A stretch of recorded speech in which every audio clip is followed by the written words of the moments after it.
ng bayan, maasahan anumang panahon. Magandang araw po sa ating lahat. Narito ang update sa lagay ng panahon ngayong araw ng Miyerkules, July 3, 2024. Sa kasalukuyan ay easterlies ang dominanting weather system sa bansa at makakaapekto ngayon sa silangang bahagi ng ating kapuluan. Samantalang magpapaulan naman ang intertropical convergence zone sa Palawan at kanlurang bahagi ng Mindanao. Kung mapapansin natin ay wala naman tayong nakikitang kumpol ng mga kaulapan sa paligid ng ating area of responsibility, kaya mababa pa rin ang tsansa na may mabuong bagyo o low pressure area na posibleng makapekto sa ating bansa sa susunod na 3 hanggang 5 araw. Ayon sa Pag-asa, nasa 2 hanggang sa 3 bagyo ang posibleng pumasok sa ating bansa ngayong buwan ng Hulyo.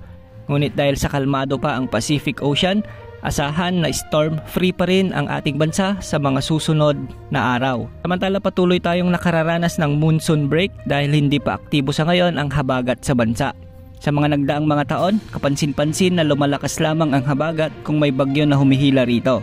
At ngayon nga, dahil walang bagyo, hindi rin umiiral ito sa ating rehiyon. Samantala, ayon naman sa latest wind outlook mula sa mga ginagamit nating wind models, posibleng iiral ang habagat sa mga susunod na linggo. Posibleng magdala muli ito ng maulap na kalangitan at minsan ay mahihina hanggang sa katamtamang pag-ulan sa mga susunod na araw, lalo na sa kanlurang bahagi ng ating bansa.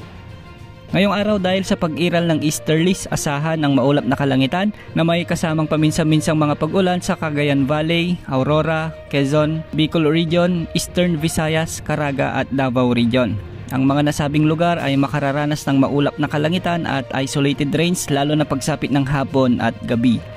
Intertropical Convergence Zone naman ang magpapaulan sa Palawan, Zamboanga Peninsula, Basilan, Sulu at Tawi-Tawi. Ang mga lugar na ito ay posibleng makaranas ng mahihina hanggang sa katamtamang mga pag-ulan at posible rin ang mga pagbaha at pagguho ng lupa. Sa nalalabing bahagi ng bansa, asahan ang malinsangang panahon sa umaga hanggang sa tanghali, ngunit pagsapit ng hapon at gabi ay asahan ang malawakang pag-ulan dulot ng mga localized thunderstorms.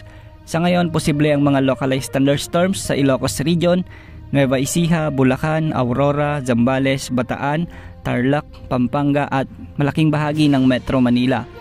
May mga inaasahang pag-ulan din sa bahagi ng Rizal, Cavite, Occidental Mindoro, southern portions ng Bicol Region kabilang ang Sorsogon at Albay.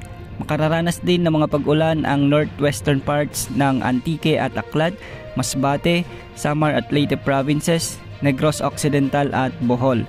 Sa Mindanao, may mga pag-ulan din na inaasahan dahil sa localized thunderstorms sa may Surigao del Norte, Zamboanga Peninsula, Northern Mindanao, Bangsamoro Region at Sorsogon. Yan ang update sa lagi ng panahon. Ito po ang weather update ng bayan, maaasahan anumang panahon.